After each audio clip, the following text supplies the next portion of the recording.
Thank you for that introduction and everyone for joining us bright and early this morning to discuss this important topic. I'd like to give some brief introductions of our panelists who represent a bridge between the worlds of education and industry.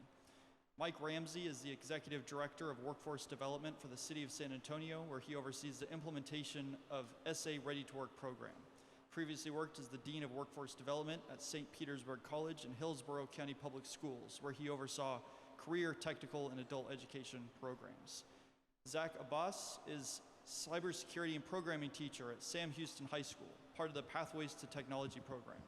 She has a background in accounting and software development and sponsors the Cyber Patriots program, which is a national youth cyber education program created by the Air Force Association, which prepares students to take charge of securing virtual networks, guiding them towards careers in cybersecurity and computer science.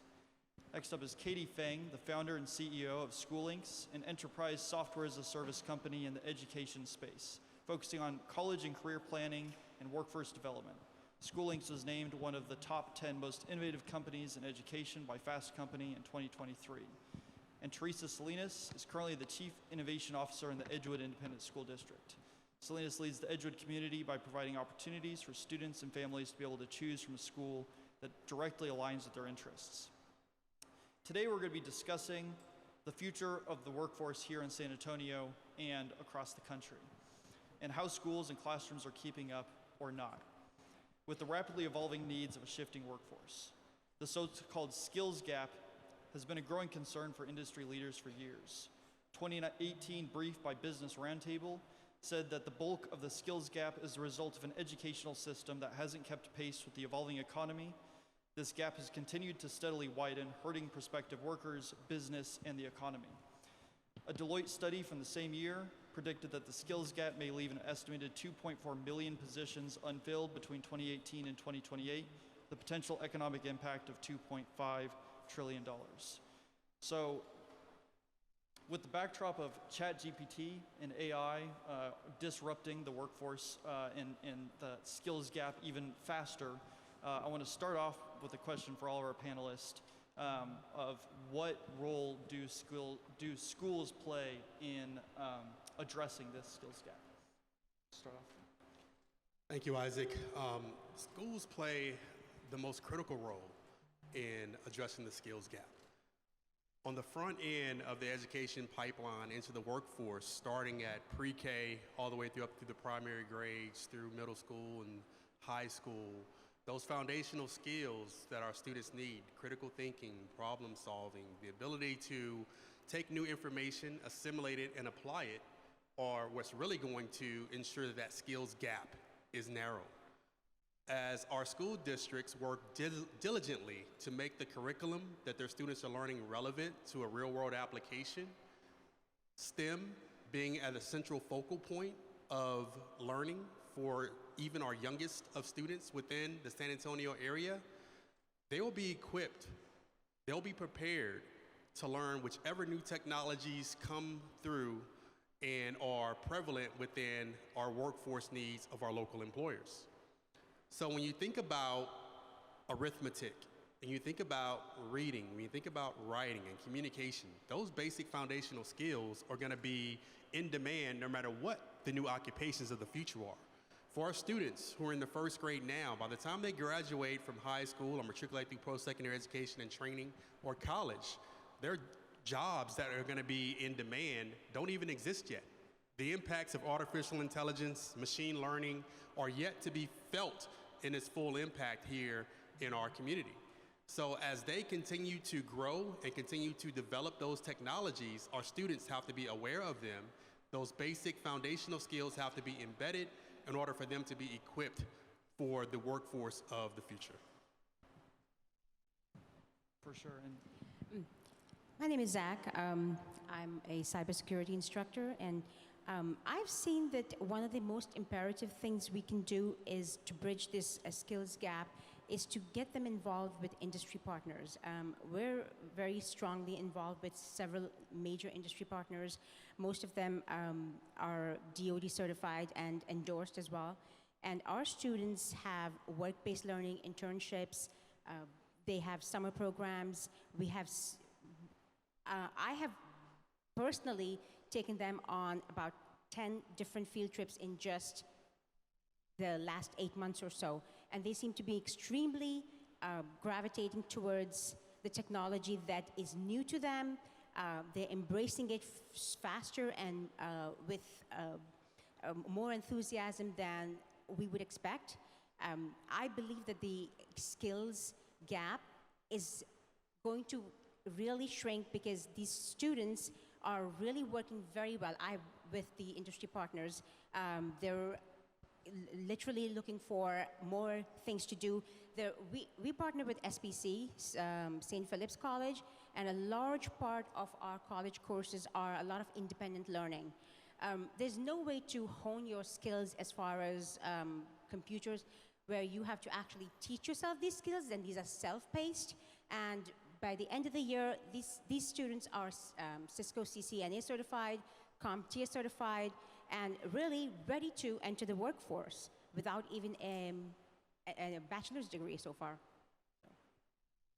Sure, and Katie? Sure. Katie Fang here. I think schools play an incredible amount of a big role in this whole ecosystem, and I think that feedback mechanism is what I want to emphasize on, because even though we kept on saying schools are responsible, but if they're not getting enough feedback from the industry, it is really, really hard for them to guesstimate what type of skills and what type of competencies they really need to teach to. So it is a feedback loop that we need to ensure that it doesn't get broken. Hello and good morning. I'll echo everything that my colleagues have said here. And I think one of the things that's really important is to not forget that students need to have the cognitive capacity in multiple areas, to include like cultural awareness and diversity. We have to teach our students the right interpersonal skills. They need to be able to understand how to navigate even things like uncertainty, dealing with change, flexibility, adaptability.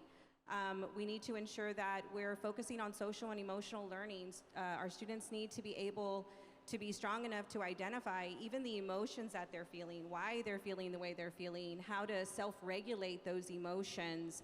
What do I do when I'm working with a colleague and I'm upset? How do I communicate that I'm upset without alienating or just getting angry and frustrated? Digital literacy is so important. I know we talked a little bit about artificial intelligence, but data literacy, our students being able to navigate systems and processes. We can never underestimate the opportunity we need to provide our students to be critical thinkers and to seek out information, to be able to know how to ask questions. Sometimes our students are afraid to ask questions. We have students who get scholarships and are afraid to navigate unknown territory, or don't know how to assimilate into different circles of people. And so it's really a challenge that really our classroom teachers, right, are in the center of that, having to try to navigate how do I teach content and regulate social emotional learning in my classroom, and then help build strong independent thinkers. For sure, and so much of the conversation in my reporting on this and just in general has kind of focused on high school and the higher grades in terms of these pathways and career preparedness programs. Can you guys talk a little bit about how these skills and even some of the workplace-specific training is happening at some of the lower grades now? And Teresa, can you talk a little bit about what that looks like in Edgewood, in particular with the STEM alignments and pathways? Yeah, we are currently in Edgewood. We have 20 schools, 11 schools of innovation, and 9 operator-managed schools, which means we're offering some diversity and different models. So we're moving away from the one-size-fits-all when it comes to ensuring that we're providing students with opportunities to engage in, topics that they're really interested in. It's been highly important in the lower grades. We have a lot of our teacher training focusing on how to help students identify emotions, how to understand what they're feeling, even as, little as pre-K, they're going in and they're pointing when they walk in the door, I've got a happy face, just so teachers, have a sense of what is going to be the mood and the tone in my classroom, how might I need to adjust this learning space to accommodate the needs of the students, who do I need to check on. Our counselors go through extensive training around, how to deliver effective small group instruction. We do things around bullying and awareness. We have our teachers, go through different training around how to de-escalate, behaviors. Behavior is something that I think is going to be constantly in all of our radars and should continue to be in all of our teacher training so that our teachers feel equipped to deal with the different demands. We serve a population in Edgewood of special education students that come with an array of different needs. And it's up to us to respond to those needs in a way that allows our children equity and access to the content. With our STEM program, I'm really excited that it's probably one of our most built out programs, and that we have STEM opportunities in elementary, middle, and high school. And we're continuing to keep a focus on that, ensuring that the courses that we offer, the certifications that our students leave with, are actually what the workforce demands of students. For sure, definitely. And Mike, you mentioned this earlier, the jobs that might not even exist yet in a workforce, preparing a workforce for technologies that might not exist yet.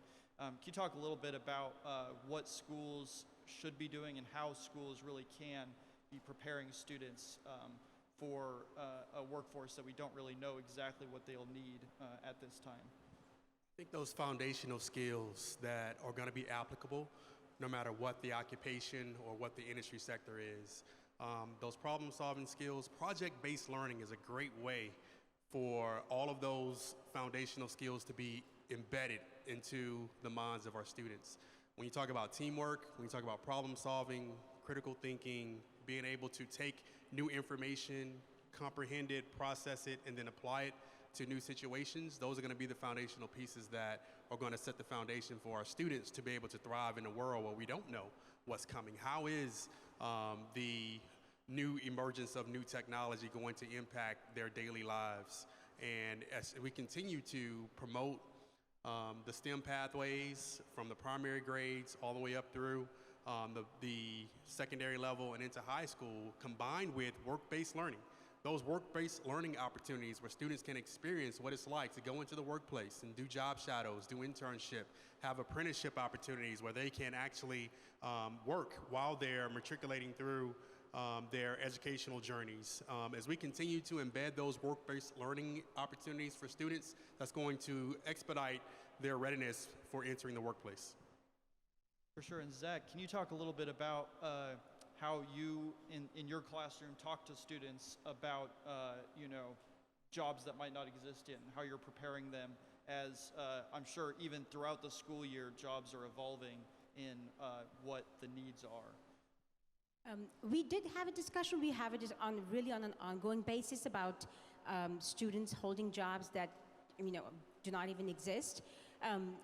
As far as the students are concerned, as long as they have technology literacy that is transferable across all platforms, they're very good at picking it up. Again, we're teaching them critical skills. So we're teaching them, you can take one set of knowledge in one area and apply it to the rest of the fields across all boards. And I realize that, and I do only work at Title I schools, and I know that there's a large digital divide as far as students not having Wi-Fi access, students not having devices. But when they come to school, everyone suddenly has a level playing field, and everyone has a device, and everyone learns how to navigate, and they're very enthusiastic about it. They realize, they understand that they pick it up a lot faster. Some of them figure out things that are not even known to some of the teachers in different departments, and they end up teaching the teachers. So we really sometimes underestimate them, because as teachers, they learn a lot from these students as well. And I believe we're teaching them relevant skills that they can take with them and apply to all sorts of situations across all curriculums, across all platforms.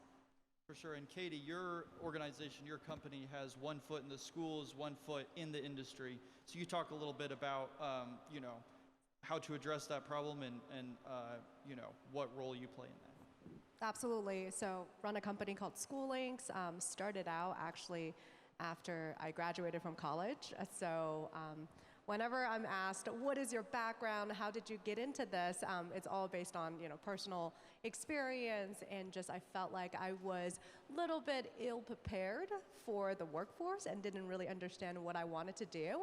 But the fundamental philosophy of the company really is to provide that K-12 or even K-16 articulation, right? Helping students really understand at a young age, starting with a question of who am I? And the definition of self and the discovery of self. So we really focus on social emotional learning, helping them prepare and understanding these soft skills and develop that sense of the healthy sense of self. And then in middle school, we start to think more and more about career development and post-secondary education exploration, because now we know it's not just exploring college, right? There are different ways to succeed in life, and there are, frankly speaking, lots of different routes to get to college if college is the eventual goal. And then in high school, it's the more practical planning of post-secondary education path, academic planning, and ensuring that you can actually execute on your goals and then planning out those steps. So the interesting thing after I started out the company was seeing that connection between our school districts and their local industries, and seeing that lack of structured interaction. Meaning lots of districts we serve prior to us, for example, Dallas ISD, Chicago Public Schools, we serve about 2 million students across the country and 30% of Texas. And we're seeing that districts have the best intention in mind. They have monthly meetings, quarterly meetings at the chamber, or they have their own business advisory council. However, those action items at the end of these meetings were identified, but not really followed up on. And that is because of lack of structured interaction. So we set out to create this platform to allow school districts, specifically the CTE department and the workforce development agencies and all the employers to interact, right? So those interactions include scheduling career fairs, and for teachers to reach out to employers to say that I have this need for a speaker, and can somebody, you know, volunteer, right? And then for businesses, it's a great way to get connected in a very structured way to contribute their resources and participate in lots of activities, and also help develop early career talent, right? And then they can also post jobs and offer scholarships. So it's a very structured way to account for those experiences. For sure. And talking about the local needs for jobs and how schools are aligning with them. Mike, can you talk a little bit about, you know, we've been focusing here on STEM and these future technologies, but what are some of the jobs that have shortages here in San Antonio, and how can schools, again, like we've been talking about, align what they're teaching their students with those shortages? Jobs are plentiful in San Antonio. Our employers are hungry for talent. People with the right skills, knowledge, and abilities, would have no trouble today finding jobs in the San Antonio area. Unemployment is at record low levels, pre-pandemic levels, and that war for talent is real, and our employers feel it every day. So when you talk about the advanced manufacturing sector, you've got, you know, a great need for companies like Toyota, all the auto suppliers, all of the Navistar roles that are readily available within our community, Caterpillar, Hotcat. That manufacturing sector is, you know, really ripe for opportunity for individuals with the right skill sets. When you talk about traditional sectors that are more well known by our students and their families in healthcare, our hospital systems, our doctor offices, they're still recovering from the pandemic woes that impact that it had on their workforces. So all of the nursing positions, allied health positions, cardiovascular techs, radiologists, those positions, sonographers, all of those support positions within our hospitals are still, in great need of a skilled workforce. You can talk about the transportation sector, truck drivers, warehouse workers, shipping goods and services across our community and across the state and across the country. There's a great need for those individuals to fill those roles. And then when you talk about IT and cybersecurity, the work that needs to be done to ensure that our company's information are protected, our data is secure, is paramount in today's society. And the programs like the ones at Sam Houston, preparing individuals for those IT and cybersecurity roles, are vital to ensuring that young people are aware, first of all, that these career pathways exist, and number two, that they themselves can be an attractive candidate for those roles right out of high school, right out of that program where they're getting their 2-year diploma. So we want to encourage and continue to inform our high schools of what our employers are saying and what the demand is here in our local area, because the majority of our students that are graduating from high school will not have a 4-year degree. That's just fact. That's just reality. So if we equip them with the right skill sets to make them more attractive to employers once they graduate, then the better off our community is going to be economically, the better off they'll individually be economically, and so our community can prosper together. For sure. And Teresa, can you talk a little bit about how those industry needs factor into the conversations when you're thinking of the programs that are being designed for students at Edgewood? Yeah, so we do a lot of surveying, looking at, job reports to find out what it is that our students demand right now, our industries demand. And right now we, are offering 5 of the 6 high demand, jobs that you kind of talked about, to include teacher education and preparation. We do have a teacher shortage, and so we've been working to build that teacher pipeline. We have 11 students, and the program's fairly new, and it's starting to kind of now thrive. Kids who actually have their teacher aide certification that can come now and work in our district. We have paraprofessionals that through pipelines we're able to put into our classrooms to get training to understand our programs. So, we mitigate the challenge with onboarding and turnover and things like that. When it comes to leadership, we know that, self-leadership is important regardless of the field that you're going into. And so we do have 2 leadership schools. We have Las Palmas Leadership School for girls and Roy Cisneros Leadership School for boys, and they are both international baccalaureate candidate schools. So we're really exciting to see all of our students shifting in the way that they approach adults who come in the building. They want to share their learning now. And so we know that. And so in the elementary level, we've got robotics in the elementary level over at WISE. We have coding classes. We know that coding is in high demand, blockchain, all of those things. And so we're working to ensure that not only do we offer the courses, but that they're robust enough. I think that's something that we're constantly going in and have to, as district leaders, to really scrutinize what it is we do and more importantly, what impact is it really having. And then, extending outside through partnerships. We've got an esports team now, which is really exciting. Our kids actually came to this beautiful place and get to play here. Yes, thank you, Cliff. And we also have a really strong robotics team that we continue to grow. And I love seeing, our girls joining these clubs and, finding science and artificial intelligence fascinating. And so we're continuing to do that. Let me see, I covered STEAM, leadership, public service. We have a thriving culinary arts program, and so we're covering the health sector as well. You mentioned healthcare, and I know that's really important. We have students earning their phlebotomy certifications, which is a great way to make some money. And so we're going to continue to work on that.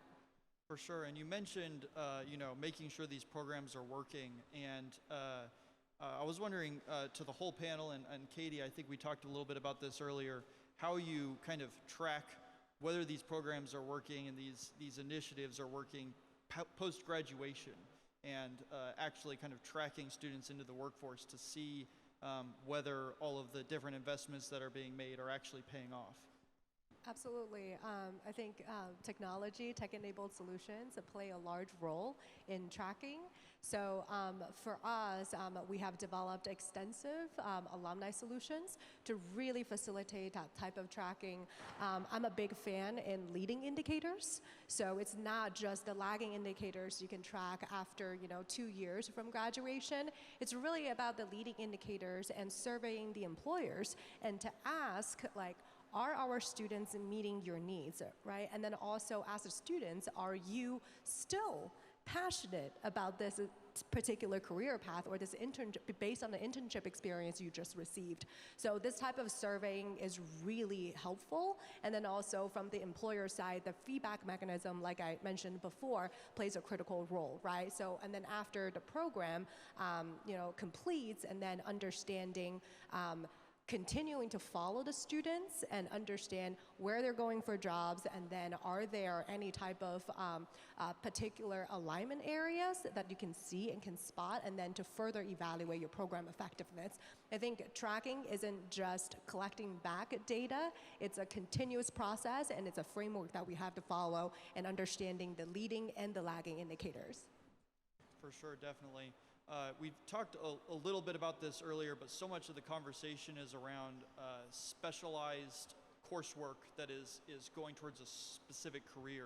But I was wondering if you could talk a little bit for the whole panel about how important the core skills are, reading, writing, arithmetic, and what part those play in ensuring students are ready to enter the workforce. Isaac, they're paramount. When you think about the skilled trades, and you think about electricians, if you don't know math and you can't calculate Ohm's law, you're gonna have a problem, a life or death problem. So you gotta make sure that those basic foundational skills are there and embedded for whatever career pathway you're going down. Welders, geometry is essential if you're gonna be a welder. You gotta know how to understand, how to make their cuts at the right angle in order to make whatever product you're producing fit together in a proper way. So I believe that connection between real-world application and those basic academic skills are paramount, because the tighter that connection is, the more interested that student will be. You guys have all heard the phrase, when am I ever going to use this, right? When am I ever going to use this? We've all said it before, no matter what course we're going through, whether it was in secondary school or in college. Well, if you can show the students, this is exactly where you're going to use this. This is how you're going to use this. This is how it's applicable to career pathways that you're interested in. You can grab their attention and ensure that those foundational skills are embedded.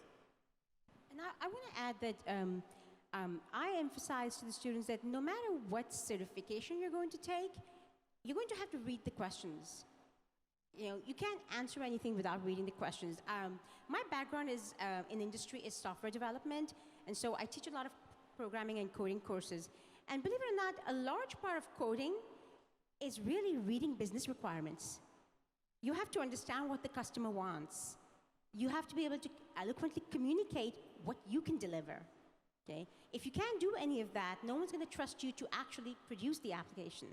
So those are skills that will never go out of fashion. And I keep emphasizing that. I had a all girls, and I'm not really sure how that happened. It was at a Title I school, and except for one boy, I had an all girls class that I was teaching basic coding, HTML, and JavaScript, and they went and took their AP College Board exam, and it's very difficult to find, traditionally underrepresented minorities to be in that field. And I was very, very delighted when College Board actually recognized that it was the largest class with underrepresented minorities. And it was very important for me to emphasize to them that, part of being in the real world is not just churning out code or sitting in front of a network and reading IP addresses. It really is being able to eloquently communicate with somebody, being able to write an email. These are all basic skills. I think the reason why you're asking is probably because, the competition between, specialized courses and core courses, right? And then I think Teresa probably can speak to that.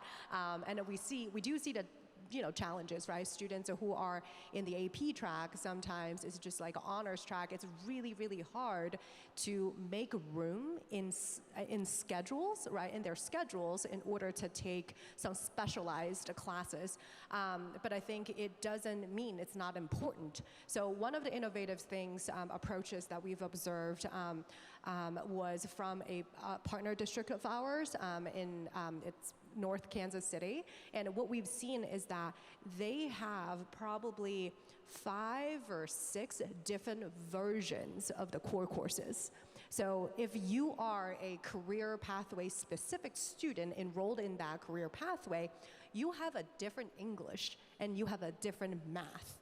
And that presents challenges from recruiting to planning out courses, right, at a district level or at a school level. But I think that they've really thoughtfully planned out what the skills requirements are for their students in order to complete that particular program. So I thought that's really innovative because you probably don't need to get into super in-depth, algebra or English. And frankly speaking, I almost failed my English class, but apparently now communication is my strong suit.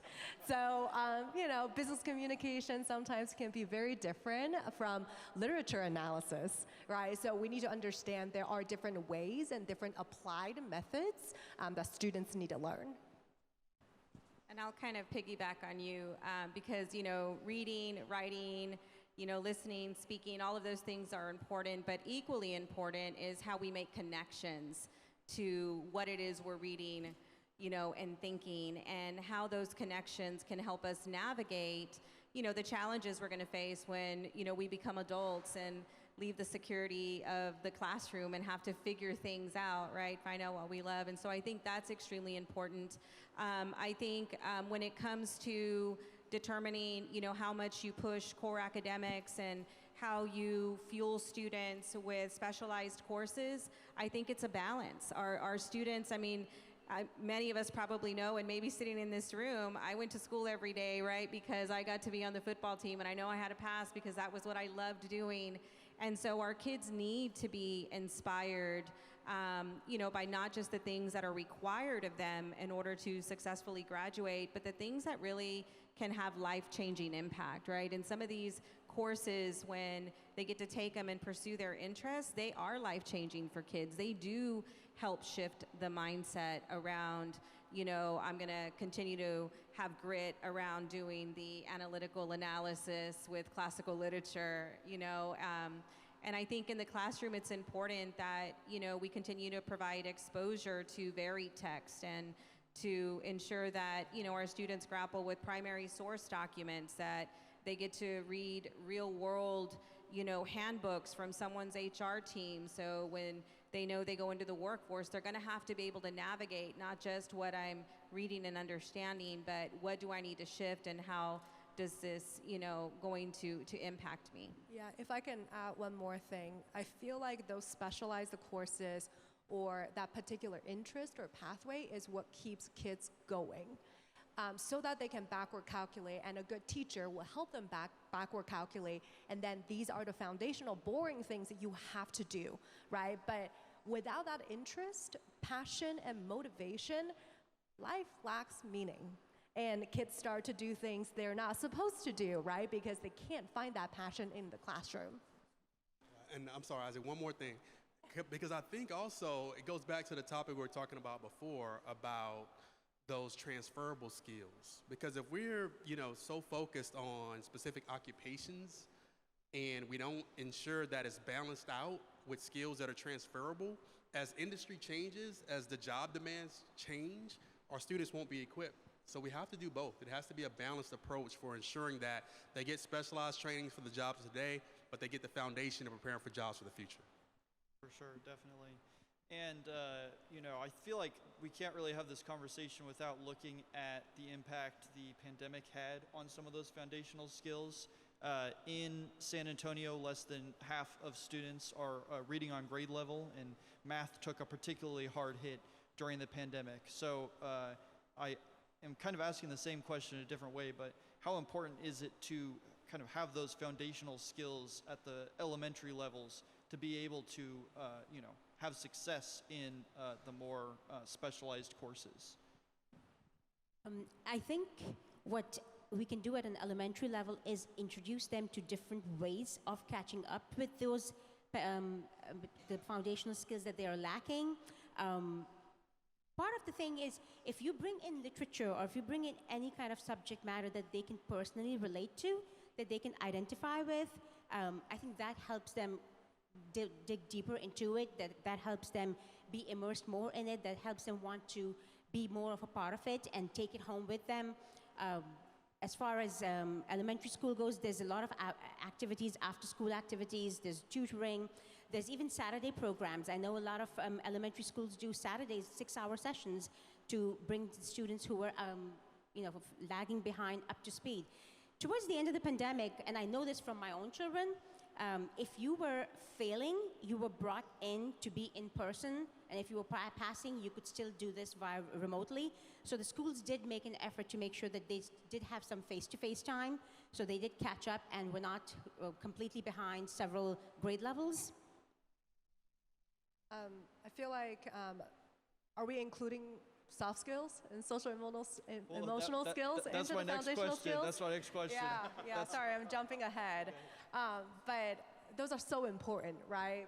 Just because I think after the pandemic and we see a surge in mental health issues and all these platforms coming up, it's a signal that actually I think it's a result of years and years of not paying attention to the most important things, which is, you know, the healthy foundation of our young children, right? So when we're looking at, and we do a lot of data analysis on millions of students on our site, and then we do K through 12, and understanding and how those type of soft skills and how those type of foundational skills impact the long-term trajectory, you can see a clear difference in their academic performance and how they identify goals and their aspirations. And healthy students, healthy children dream bigger. And that is just a fact. And including our company, we grew from, you know, just a dozen people to hundreds of people. And you see after the pandemic how different groups of individuals deal with stress. And I'm not saying tears are not good, but I feel like we also lost that ability to regulate emotions and how to deal with stress. And that's another signal to tell us probably we didn't do so well when we were in high school and in college to learn these skills to deal with the stress and emotions that we are experiencing on the job.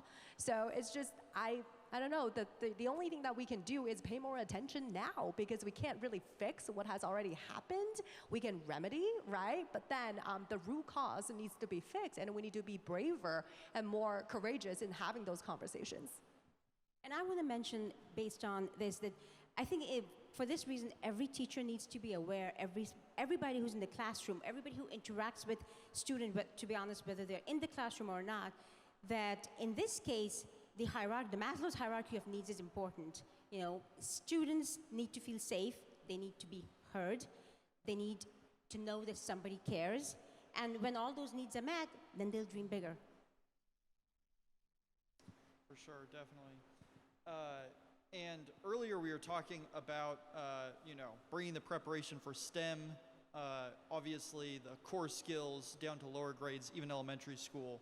But choosing what you want to do for a living is a big task, and childhood development is about so much more than just what you want to do for a living.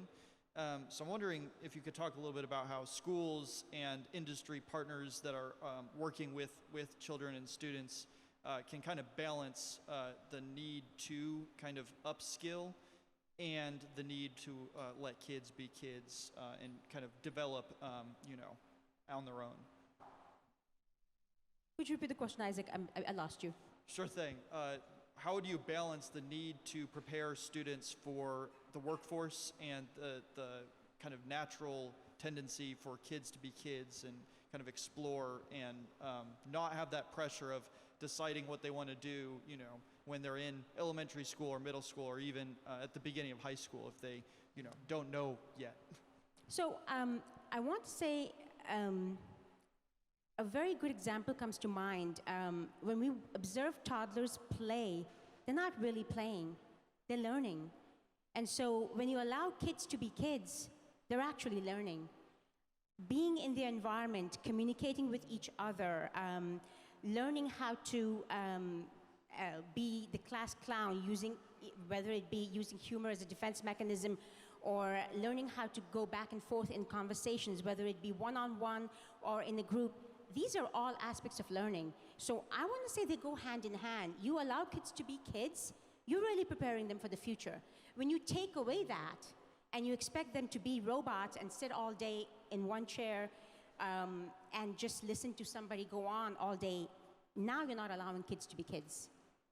So I'm a new mom. I have a 1-year-old and a 3-year-old, so very new to parenting. But what is being kids? Throwing a temper tantrum? I wish they grow up out of that really quickly. But I think in all seriousness, it's about finding joy in life, right? I think joy isn't just for kids, and then helping them find that sustaining form of joy is really, really important when you are young. Like allowing them to experience different activities and have a diverse experience. Having fun, just like Zach was saying, playing is having fun, playing is learning, but it's about also discovering that passion and that inspiration in life. So by exposing them to different things, I think is the best thing that we can do to allow them to be kids, because they don't have to choose just yet. For sure. Any other thoughts on that? Yeah, when I think about this question, I think about how teachers, have the opportunity to really create learning in ways that feel like play. We have teachers that are creating centers or doing a math problem for, the upcoming STAR review, and it's turned into like a galaxy or a lab center, and kids are investigating. I think it's all in the way we make our children feel about what they're learning in the classroom. And then, Mike, you were talking about like the skills that are going to that are transferable, right? That lead you everywhere. I think that's what we do to balance, academics and the learning experience for students, so that they can actually work in teams, they can collaborate, you can, have them reenact and be characters in books. To help them understand how to communicate, how to organize, how to logistically get a project done, how do you get people involved in the work, and then how do you give students time enough to grapple with something. A lot of times we feel this sense of urgency to finish, as opposed to allowing them time to productively struggle through things, to come up with new solutions, to ask their peers. And so sometimes you have to slow down to go fast. I know that the gap that's been created has been significant. We saw the hardest hit in mathematics, because when students were learning virtually, they didn't get to grapple with the cubes and all of the other manipulatives that math teachers put into the classroom, so our students can conceptually understand, the algorithms and math that they're learning.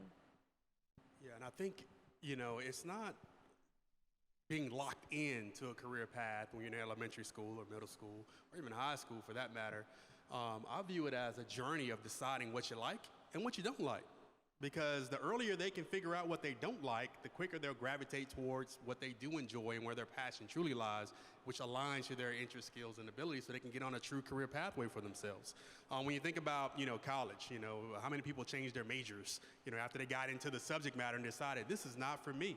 I view it in that same light. The earlier we expose our young people to real career pathways, the quicker they can make a decision on where they're going to gravitate towards in the future. For sure.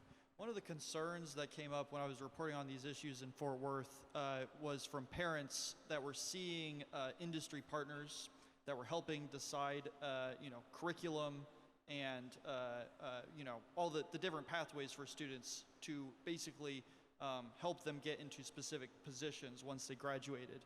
And the concerns I heard from parents were essentially that they were, exploiting the school system and the children for a certain position or a certain job. So I'm wondering kind of what role schools play in, I guess, if that is the case, protecting against exploitation, or kind of, I guess, being aware of that dynamic. It's a complex topic, Isaac. It really is. And, you know, I'll say it to say that employers have a real demand for talent and labor. The school districts are the largest producer of workforce in no matter what community you go into. Why? Because the majority of students are not going to graduate with a four-year degree after they graduate high school. It's just a fact. I know, you know, a lot of people don't, you know that, or it's becoming more and more publicly aware. Public's becoming more and more aware of that. In San Antonio, for instance, only 26% of the people who live here have a bachelor's degree or higher. Well, what are the other 74% doing, right? They're working. A lot of them are working jobs they got based off of what the education they received in high school, and little less more. So there's an intricate balance between, well, we have jobs. They may not be, you know, engineers or, you know, lawyers, but they're career pathways that parents need to know more about. You know, and we heard a lot about this from our manufacturing sector. Like, the parents don't know about our career paths. They think it's old, it's dirty, it's dangerous. They don't realize that it's high tech, it's clean, and there's real career pathways for students to matriculate through with, you know, just drive, will, and determination. And we have plenty of those jobs available here in San Antonio. So it's a balance between, well, are we putting artificial ceilings or caps on our students by steering them or exposing them to those options, or training them even in high school? I view it as we're giving them options. So now I've got another skill set in my toolbox if I receive specialized training for that particular employer, for that particular occupation that's readily available in my community. So now I've got a foot in the door of getting a meaningful career pathway, and I can still go to school. The majority of our students in our community colleges are working anyway. So if it gives me a leg up on having a better job while I'm matriculating my way through school with the guidance that the school system is providing, as long as it's balanced out, we're not just saying this is the only thing you can do, because I'm not into tracking. We're not going to say you're only going to be this, or only going to be that, or only going to be this. But if you are exposing them to real opportunities, equipping them to fulfill those opportunities, and then showing them the possibilities beyond, then I think that can be a very positive symbiotic relationship between industry and the school district. So a lot of times we feel like it's our responsibility to educate the students, right? And we need to involve them young. And I also think it's also our responsibilities to educate the parents. And then we need to involve them when the kids are young, so that you can develop that shared vision on how to raise these students.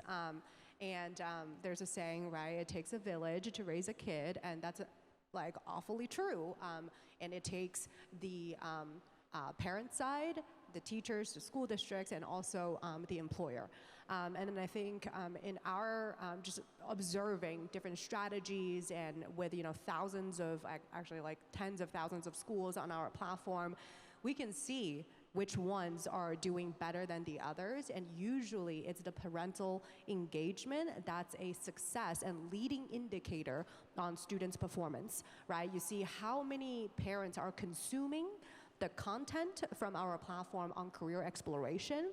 They're logging in and trying to learn with the students and trying to explore for their future path. You can totally track that using analytics. The other point that I want to bring up is marketing in communication. I think school districts don't, obviously, you know, budget constraints and all of that, but I feel like we can do so much a better job in like just marketing.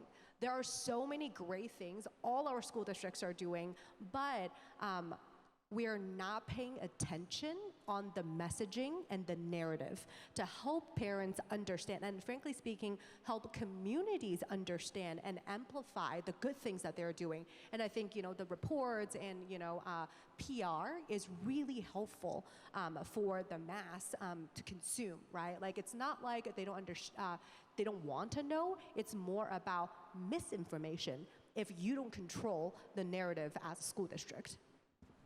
And I want to address, Isaac, your question a little bit. It's not just the IT industry, and I've seen it really across several different industries. I used to be a certified public accountant, so I want to say a little bit of the skills that the industry demands, the giants do have a sway. For example, the top accounting companies wanted a CPA certified somebody to do their accounting. All the IT industries are looking for CompTIA. But these are not necessarily bad skills. If anything, it teaches you how to take a certification test. It teaches you how to be computer literate, technology literate. And then you may not use your CompTIA, but you may transfer those skills and that knowledge elsewhere into other industries. For sure, definitely. So with schools of choice, pathways, and innovation zones, do you think that there will be, career agnostic schools or school pathways, in the future?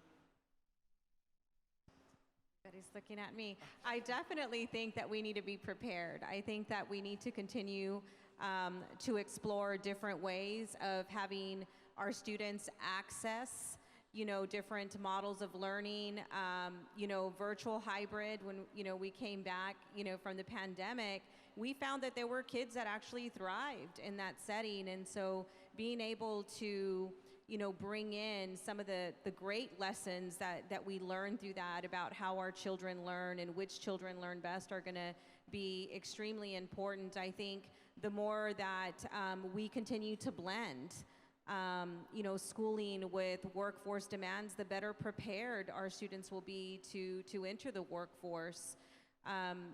We've done a lot with partnering with organizations where we're actually looking at the curriculum that they develop and figuring out how do we infuse this and align it to our Texas standards so that the kids have access to the best of both worlds. And I think it's something that we're going to have to continue to strengthen in an area, most importantly, as districts, and I'll speak for myself, the ability to change with what's happening. As educators, we have practices that we hold very near and dear to our heart and things that have worked, and it's about upskilling and retraining ourselves to really rethink education, both what we know today about education and where it's heading and what we have no clue about. Right, now that you got my juices flowing, I'll jump in now. Do I think it'll be agnostic? No, I do not think so. I think that, there's a practical part of this conversation, all right? You have a skilled trades silver tsunami that's hitting every urban community, every rural community across the country, where you have this aging workforce. They're retiring. And you've got to have people in place to fill those jobs, or our society will be at a huge deficit. If you don't have plumbers, if you don't have electricians, if you don't have carpenters, if you don't have iron workers, if you don't have welders, if you don't fill those job vacancies with the rate of the retirements that are happening, you're going to see a crippling effect on our lives and our economy. So we have to make sure that those pipelines are filled. Well, again, what's the largest producer of workforce? Our secondary school systems. So you're going to see, I believe, you're seeing now a swing towards re-emphasizing the skilled trades in schools. It kind of went away for a while. It was big in the 70s and 80s, kind of went away, and we were focused on getting everybody to college, everybody to college, everybody to college. And now I think you're starting to see a shift where even when you look at schools being built now, you're starting to have that conversation. Are we going to have space for shop classes? Are we going to have an automotive technician shop lab built into this school? Because that had went away for a long period of time. So now as you look at the shifts in the labor market and that realization that you've got to equip these young people to have sustainable careers for themselves, even if they're not going to get that 4-year degree, I think you're going to see a continued emphasis on career skill-focused pathways within our secondary schools. Now, is that a bad thing? I don't think so. I mean, I think, again, it's both and, not an either or. I think you can do both. I was a part of a high school in Florida where every student in a high school, they took a shop class. They were in welding, they were in carpentry, they were in information technology, but they were pursuing their traditional high school diploma, many taking advanced placement courses. They're matriculating through to getting that diploma. Highest graduation rate in the county. And there's a market success that we're seeing with that connection to real world jobs with those students that were going through the schools. They're very similar to our CAS schools here. So what I want to emphasize is that I think that we'll continue to see specialized career focuses at least in our high schools for certain, and you're starting to hear it, in middle schools with that early career preparation happening, and then more exposure in elementary schools. But I don't necessarily think that it's a bad thing if done in balance. For sure, definitely. And we just have a few minutes left here, so I was wondering for each panelist what you're seeing that kind of gives you hope for bridging the skills gap here in San Antonio or in general, as like I started this off with, we see AI and all these other disruptions. What gives you hope for what schools are doing here? Employers are engaged, the schools are committed, they're looking to partner, and they want to make sure that their students are prepped for the workforce of the future. Isaac, I see hope every day in my classroom. I see the results. We have the first senior class graduating, and so many of them are graduating with scholarships, fully paid, including room and board. They've already done internships with companies. They already know what's it like to be in the workforce. So they're taking those skills with them into the real world. For me, is the changing mindset. We are changing the conversations with district administrators, and we're seeing how they plan resources and how they're reimagining the future of work. And that's, that open-mindedness is everything. Yeah, and I see hope in our community that really wants to see change in our schools. I see hope in our teachers who are embracing the shifting, constant shifting of the educational landscape. And I see hope in the industry partners that are willing to give to schools and provide access for our students. And so I'm really excited about what the future holds. For sure. I ask this at the end of every interview I've ever given. Are there any questions that I didn't ask that you think are really important to this topic before we break here? Can't think of any, Isaac. You did a great job. I think you did well, more so.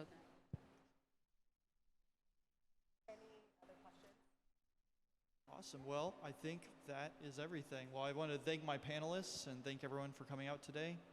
Very important topic, so thank you so much.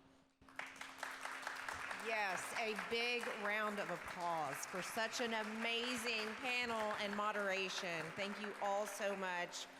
Really kicked off our day in a big way, and we look forward to seeing everyone in the arena for our luncheon program and, of course, to visit our exhibitors. Thank you so much.